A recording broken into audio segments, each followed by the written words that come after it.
आज अमित और प्रिया गांव जा रहे थे। उनके दूसरे भाई सुमित और शालू भी गांव आ रहे थे। दोनों अपने अपने शहरों से निकल चुके थे और कल तक गांव पहुंच जाते। गांव के भाई भाभी को उन लोगों ने फ़ोन कर दिया था कि वह गांव आ रहे हैं। अब तो माता पिता रहे नहीं, तो गांव में जो भी ज़मीन जायदाद है उसका बंटवारा हो जाना चाहिए, क्योंकि सबको अब पैसों की ज़रूरत है। अगले दिन अमित और सुमित दोनों भाई गांव पहुंच चुके थे। वहां उनके बड़े भाई भाभी पहले से ही रहते थे। उन लोगों को अच्छा नहीं लग रहा था अमित और सुमित का इस तरह से आना, क्योंकि उनके मन में यह बात कहीं ना कहीं थी कि अमित और सुमित अपनी अपनी नौकरी के चक्कर में दूसरे शहरों में जाकर बस गए हैं, तो गांव की सारी जमीन जायदाद अब उनकी अकेले की है और वह उसे किसी को देना नहीं चाहते थे। अगले दिन अमित और प्रिया तथा सुमित और शालू ने भाई भाभी से इस बारे में बातचीत करनी शुरू की। अमित ने बोला कि मुझे शहर में घर खरीदना है और मेरे बेटे का एडमिशन भी इंजीनियरिंग कॉलेज में करवाना है, तो मुझे मेरे हिस्से की ज़मीन बेचनी होगी। मेरे पास इतने पैसे नहीं हैं कि मैं दोनों काम एक साथ कर सकूं। और सुमित ने बोला, मुझे मेरे बेटे की शादी करनी है। घर तो मैंने बहुत पहले खरीद लिया था, तो सारे पैसे मैंने घर खरीदने में लगा दिए। अब मुझे बेटी की शादी करनी है और मुझे अपने हिस्से की ज़मीन बेचनी होगी। गांव के भाई भाभी का तो बिल्कुल भी मन नहीं था बंटवारा करने का। उन्होंने बोला, यह क्या बात हुई? भला कोई बच्चों की पढ़ाई के लिए, घर खरीदने के लिए या फिर बेटी की शादी के लिए गांव की ज़मीन जायदाद बेचता है क्या? यह तो हमारे पुरखों की निशानी है और मैं इसे बिल्कुल भी नहीं बेचने दूंगा। इस पर अमित और सुमित ने बोला कि हम आपकी बात समझ रहे हैं, पर यह भी तो सत्य है कि हम दोनों की नौकरी दूसरे शहरों में है, तो हम वहीं पर रहेंगे और हमारे बच्चे भी अब जिस शहर में नौकरी लगेगी वहीं चले जाएंगे, तो गांव तो कोई आएगा नहीं, तो हमारे हिस्से की ज़मीन को हम रख कर भी क्या करेंगे? इस पर गांव के भाई ने बोला, बिल्कुल ऐसा नहीं हो सकता। तुम लोग गांव में रहे ही कब हो, तो किस हिसाब से तुम लोग गांव की ज़मीन में अपना हिस्सा मांग रहे हो? इस ज़मीन में जो भी खेती बाड़ी होती है वह मैं करता हूँ, सारी मेहनत मैं करता हूँ। यदि ज़मीन को लेकर कोई विवाद होता है तो मैं उसे सुलझाता हूँ। मैं और मेरी पत्नी दिन रात मेहनत करते हैं, तब इस पर अनाज निकलता है। तुम लोग तो आराम से शहरों में रहते हो, तुम्हें कुछ करने की ज़रूरत नहीं है, और अब तुम्हें घर खरीदना है या बेटी की शादी करनी है तो ज़मीन बेचना है, या तो मैं बिल्कुल नहीं होने दूंगा। गांव की भाभी ने बोला, जब औकात नहीं थी तो शहर गए ही क्यों? इतने सालों से शहर में रह रहे हो, आज तक क्या कमाया जो घर नहीं खरीद सके? और दूसरे भाई को बोला, आज तक क्या कमाया जो अपनी बेटी की शादी के लिए ज़मीन बेचने की ज़रूरत आन पड़ी है? हमने भी तो बेटी की शादी की है, हमने तो कोई ज़मीन नहीं बेची। हमारा बेटा भी तो बाहर पढ़ रहा है, हमने तो कोई ज़मीन नहीं बेची। तो तुम लोगों की हिम्मत कैसे हुई? जिस ज़मीन के लिए तुम लोगों ने कुछ किया नहीं वह ज़मीन बेचने की बात कर रहे हो। यह ज़मीन किसी भी कीमत पर नहीं बिकने वाली। और हाँ, इस ज़मीन का कोई हिस्सा बंटवारा भी मैं नहीं होने दूंगी, क्योंकि सारी ज़िंदगी हम लोग इस गांव में रहे हैं। माँ बाप हमारे साथ रहते थे, माँ बाप के लिए हमने किया है, और तुम लोग किस हक से ज़मीन में हिस्सा लेने आए हो? यह ज़मीन हमारी है और इसमें एक टुकड़ा ज़मीन भी हम तुम लोगों को देने वाले नहीं हैं। तुम्हें जो करना है कर लो, पर इस ज़मीन से तुम्हें कुछ भी नहीं मिलने वाला। अच्छा तो यही होगा कि तुम लोग वापस अपने शहर चले जाओ, क्योंकि यहाँ रहकर कोई फ़ायदा नहीं। इस ज़मीन का कोई हिस्सा बंटवारा हम नहीं होने देंगे। अमित और सुमित को गांव के भाई भाभी से ऐसे बेईमानी की उम्मीद नहीं थी। इस पर प्रिया ने बोला, वाह भाभी, क्या बात कही आपने। हम लोगों ने आज तक शहर में रहकर किया ही क्या है, कमाया ही क्या है? अरे हमने जो भी किया अपने पैसों से किया, गांव से एक फूटी कौड़ी भी नहीं ली। एक भाई ने तो शहर में घर खरीद लिया और अब उसे बेटे की शादी के लिए पैसों की ज़रूरत है, और दूसरे भाई को अभी घर खरीदना है और बच्चे को पढ़ाना भी है, तो उसे भी पैसों की ज़रूरत है। इतना तो अंदाज़ा होगा ही कि घर खरीदना और बेटे की शादी तथा बेटे की पढ़ाई में कितने पैसे लगते हैं, क्योंकि यह सब तो आपने भी किया है। तो आप जो बातें कर रही हैं ना कि आपने भी बेटे की शादी की है और अपने बेटे को पढ़ाया है, तो कान खोलकर सुन लीजिए। आपने अपनी कमाई से 1 रुपया भी खर्च नहीं किया है और जिस घर में आप रहती है ना, वह मम्मी पापा का बनाया हुआ घर है जिसमें हम तीनों का बराबर का हिस्सा है। आपने आज तक कोई घर बनाया ही नहीं, तो आपने गांव में रहकर क्या किया? और रही बात अपने बेटे को पढ़ाने की और बेटी की शादी की, तो आपने वह इस खेती बाड़ी के पैसों से की है जिस पर अनाज आप उगाते हैं और उस ज़मीन पर भी उगाते हैं जिस ज़मीन पर आपका कोई हक नहीं है। क्यों उगाते हैं उस ज़मीन पर? छोड़ दीजिए ना उसे, अपने हिस्से की ज़मीन पर काम कीजिए। और हाँ, आपने कहा कि आपने माता पिता को रखा और उनके लिए सब किया। जी नहीं, आपने माता पिता को नहीं रखा। या माता पिता का खुद का बनाया हुआ घर था। आप लोग मम्मी पापा के साथ इस घर में रहते थे। अब साधारण सी बात है, जिस घर के मालिक मम्मी पापा खुद थे, वह घर आपका कैसे हो गया? वह तो अपने घर में रह रहे थे, बल्कि आप लोग उनके साथ रह रहे थे। और रही बात कुछ करने की, तो हमें बहुत अच्छे से पता है कि आखिरी सांस तक मम्मी पापा ने अपने काम खुद किए हैं। आप लोगों ने उनकी कितनी सेवा की है यह हमें पता है। और जब भी उन्हें कोई स्वास्थ्य संबंधी दिक्कत हुई है, तो आप लोगों ने उन्हें शहर हमारे पास भेज दिया और हम लोगों ने उनका सारा इलाज करवाया, वह भी अपने पैसों से। लेकिन हम उस बारे में बात नहीं करना चाहते, क्योंकि वह हमारे माता पिता थे और उनकी सेवा करना हमारा फ़र्ज था।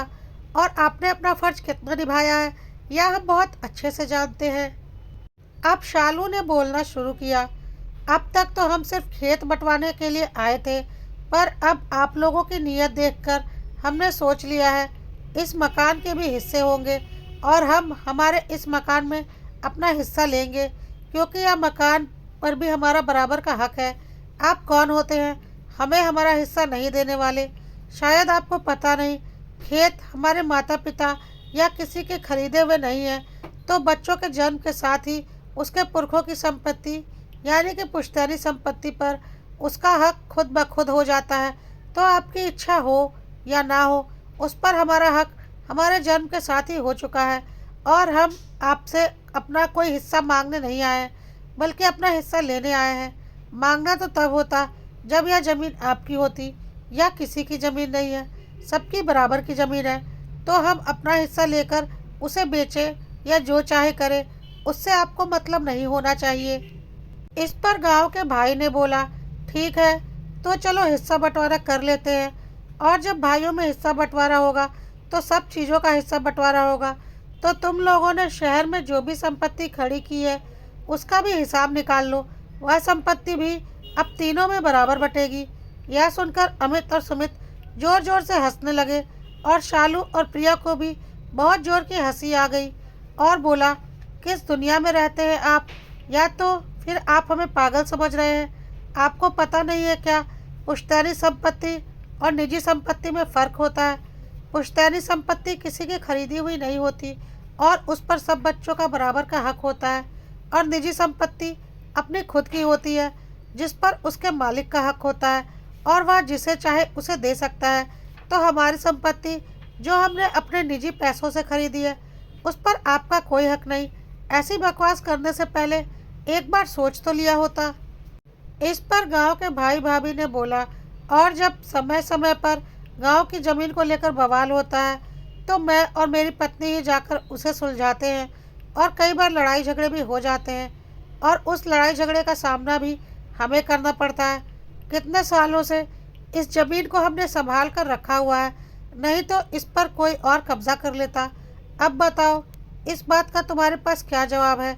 इस पर अमित और सुमित ने बोला कि यदि झगड़ा होता है तो आपको ही निपटाना पड़ेगा, क्योंकि इस ज़मीन का आज तक खाया भी आप लोगों ने ही है। हमने एक फूटी कौड़ी नहीं ली है। और जिस ज़मीन का आप खाते हैं ना, उसकी रक्षा तो आपको करनी ही पड़ेगी, नहीं तो आपका ही नुकसान है। और यदि आपको यह बात इतनी ही खल रही है तो हमारे हिस्से की ज़मीन को छोड़ दिया होता, क्यों उसमें खेती की? और यदि आपने हमारे हिस्से की ज़मीन छोड़ दिया होता तो हम खुद ही उसकी रखवाली कर लेते। लेकिन हमें पता है आप ऐसा नहीं करने वाले। अब गांव के भाई भाभी को समझ में आ चुका था कि अमित और सुमित अपना हिस्सा नहीं छोड़ने वाले।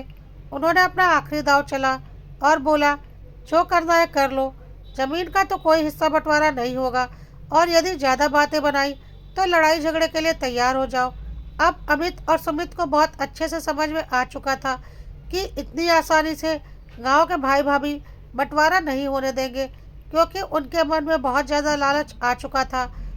अब अमित और सुमित ने भी अपना आखिरी दांव चला और बोला, कोई बात नहीं, जब आपको बंटवारा करवाने की ज़रूरत नहीं तो हम खुद ही जाकर सारे कागजों पर अपनी दोनों बहनों के नाम भी डलवा देते हैं। जहां जमीन के 3 हिस्से होने थे, अब जमीन के 5 हिस्से होंगे, क्योंकि कानूनन उनका भी तो हक इस जमीन पर उतना ही बनता है जितना कि हमारा।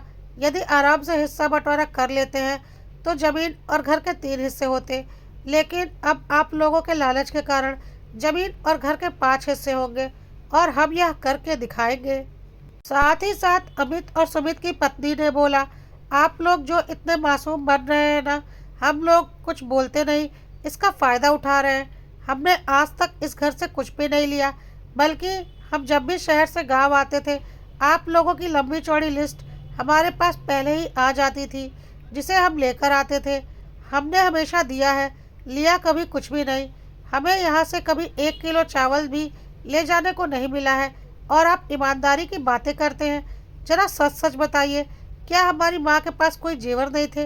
कहाँ गए वह सारे जेवर? ना आप लोगों ने कभी बताया और ना हमने कभी पूछा। क्या हमें बेवकूफ़ समझ रखा है? हमें बहुत अच्छे से पता है कि वह सारे जेवर आप लोगों ने रख लिए थे और अपनी बेटी की शादी में उसे दे दिए। क्या उन जेवरों पर हमारा या हमारे बच्चों का हक नहीं था? पर हमने कुछ नहीं बोला, तो जितना हमने त्याग किया है ना, और उतना ही ज़्यादा आप और त्याग की हमसे उम्मीद रखते हैं। क्या अगर उन जेवरों का बराबर बंटवारा किया गया होता तो अभी हमारी बेटी की शादी में वह काम नहीं आते क्या? और हाँ, हर महीने मैं और भाई पिताजी को कुछ ना कुछ पैसे भेजा करते थे, और हमें बहुत अच्छे से पता है वह सारे पैसे खर्च नहीं होते थे, और उन सारे पैसों की पिताजी एफडी बनवा कर रख दिया करते थे। हमने ना आज तक एफडी के बारे में पूछा ना जाना, क्योंकि पिताजी तो इतना पढ़े लिखे थे नहीं। सारी एफडी आप ही नॉमिनी रहते थे। हमारा पैसा जो हमने पिताजी के लिए भेजा, इस्तेमाल आपने किया। क्या हमने कभी कुछ बोला? और उसके बाद भी आप लोगों के मन में इतनी बेईमानी। अरे थोड़ा भगवान से तो डरिए। अपने लालच में अच्छे खासे भाई भाई के रिश्ते को खराब कर रहे हैं। चुपचाप ईमानदारी से हिस्सा बंटवारा हो जाने दीजिए, हमें हमारा हिस्सा मिल जाए। हम अपनी ज़रूरतें उस हिस्से को बेचकर पूरी कर लें। आप भी खुश रहिए और हमें भी खुश रहने दीजिए। आप लोगों ने आज तक सिर्फ जोड़ा ही जोड़ा है, खर्च क्या किया है? घर आप लोगों ने बनवाया नहीं, बना बनाया घर आपको मिल गया। बेटी की शादी में आपने जेवर बनवाए नहीं, बने बनाए जेवर आपको मिल गए। खाने पीने के सामान के लिए आपको कुछ खर्चा करना नहीं है। अपने हिस्से के साथ साथ हमारे हिस्से में भी खेती करके आपने पूरे साल का अनाज जमा कर लिया, और बाकी अनाज बेचकर उसके पैसे जोड़ लिए, जिन पैसों पर हमारा भी हक था। पर हमने कभी कुछ नहीं बोला, क्योंकि हम यहाँ खेती करने नहीं आते थे, तो हमें लगा जो कर रहा है उसे रखने दो। पर हमारे पास ना अभी घर है, ना हमारी बेटियों की शादी हुई है, ना हमारे बच्चों ने अभी पढ़ाई पूरी की है, तो क्या हम अपने घर परिवार के बारे में ना सोचें?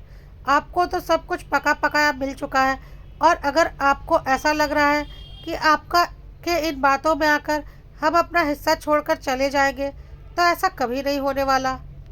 इस पर गांव के भाई भाभी ने बोला, तो किसने कहा था शहर जाने को? जैसे हम गांव में रह रहे थे, तुम भी रहते, तुम्हें भी तो सब कुछ पका पकाया मिल जाता, तो तुम्हें तो अपनी जिम्मेदारी से बचकर शहर भागना था। इस पर प्रिया और शालू ने जवाब दिया और बोला, क्यों? यदि आपकी नौकरी लगती तो क्या आप अपनी नौकरी छोड़ देते? आप उस नौकरी को करने दूसरे शहर में नहीं जाते? क्या आज के ज़माने में कोई लगी लगाई रोजी रोटी छोड़ता है? लेकिन आपकी नौकरी लगी नहीं, इसलिए आपको मजबूरीवश यहीं रहना पड़ा, और अब दूसरे भाइयों पर इल्ज़ाम लगा रहे हैं। आज आपका बेटा दूसरे शहर में पढ़ रहा है और उसकी नौकरी भी लग जाएगी, तो क्या वह गांव में आकर अपने खेतों की रखवाली करेगा, या फिर कल आपके बाद इन्हें बेचकर उन पैसों से अपनी संपत्ति उसी शहर में खरीद लेगा जहां वह रहता है? अब गांव के भाई भाभी को समझ में आ चुका था कि अमित और सुमित इतनी आसानी से अपना हिस्सा छोड़ने वाले नहीं और वह किसी भी कीमत पर अपना हिस्सा लेकर ही मानेंगे, भले इसके लिए कितना भी लड़ाई झगड़ा करना पड़े।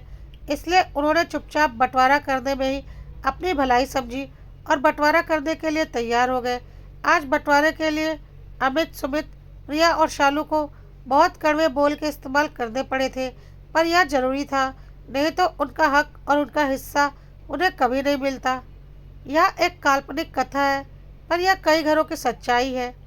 कड़वा है मगर सत्य है।